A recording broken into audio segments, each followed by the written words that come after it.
নমস্কার, স্বাগত সবাইকে আহারে। আশা করি আপনারা ভালো আছেন। আজ আমি আপনাদের দেখাবো কি করে একটি হেলদি ও টেস্টি রেসিপি বাড়িতেই বানিয়ে নেওয়া যায়। তো আসুন বাড়িতেই পনির টিক্কা বানিয়ে নেওয়া যাক। এখানে নিয়েছি আমি অল্প বড় করে কেটে রাখা পনিরগুলো। নিয়েছি আমি ফেটিয়ে রাখা টক দই, গোলমরিচ গুঁড়ো, Kashmiri red chilli powder, chicken masala, নুন আর নিয়েছি সর্ষের তেল।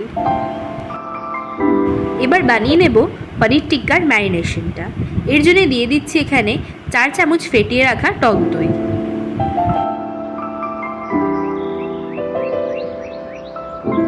এবার দিয়ে দেব পরিমাণ মতো নুন। আমি এখানে চিকেন মশলা ব্যবহার করছি। আমি এখানে এভারেস্টের চিকেন মশলা নিয়েছি, আপনারা চাইলে তন্দুরি মশলাও ইউজ করতে পারেন। তারপর আমি দিয়ে দেবো এখানে 1/2 চামচ গোলমরিচ গুঁড়ো আর দিচ্ছি 1 চামচ কাশ্মীরি রেড চিলি পাউডার।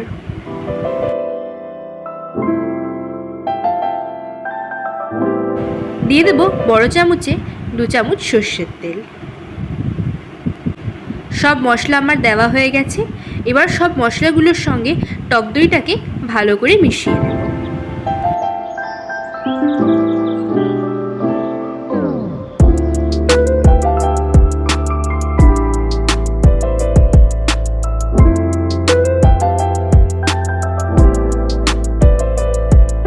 টক দইয়ের সঙ্গে মশলাগুলো আমরা মিশিয়ে দিয়েছি।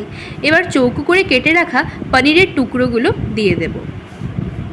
এবার মশলার সঙ্গে পনিরগুলোকে আলতো হাতে মিক্স করে নেব, যেন পনিরগুলো ভেঙে না যায়। এবার পনিরগুলোকে ম্যারিনেট করে 15 মিনিটের জন্য রেখে দেব। টিক্কাটাকে আরেকটু হেলদি ও কালারফুল বানানোর জন্য আমি এখানে নিয়েছি ক্যাপসিকাম, ইয়েলো আর রেড বেল পেপার, আর নিয়েছি এখানে পেঁয়াজ। তার মধ্যে দিয়ে দেবো সামান্য নুন আর সামান্য গোলমরিচ পাউডার। এবার একটি মিডিয়াম সাইজের কাঠের স্কিউয়ারের মধ্যে ভেজিটেবলসগুলোকে ইনসার্ট করে দেব। সবার প্রথমে আমি এখানে দিচ্ছি গ্রিন ক্যাপসিকাম, তারপরে দিয়ে দেবো পেঁয়াজ, পনির, ইয়েলো বেল পেপার, পেঁয়াজ, পনির, তারপরে দিয়ে দেবো রেড বেল পেপার, পেঁয়াজ আর পনির। এইভাবেই আমি সব কটা টিক্কাকে রেডি করে নেব।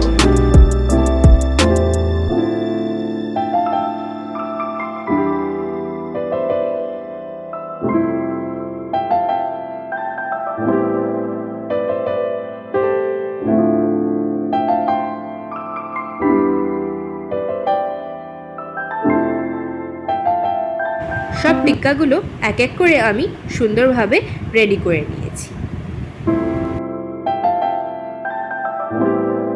এবার টিক্কাগুলোকে কুক করে নেব। এর জন্য নিয়েছি একটা প্যান, তার মধ্যে তেল ব্রাশ করে নেব। আমি এখানে সর্ষের তেল ব্যবহার করছি।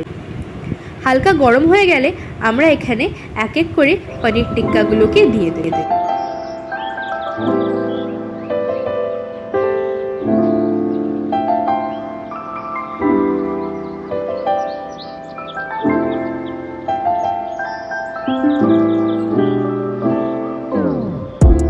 টিক্কাটা এক সাইডে কুক হয়ে গেলে আরেকটু তেল লাগিয়ে আবার আরেক সাইডে কুক করে নেব।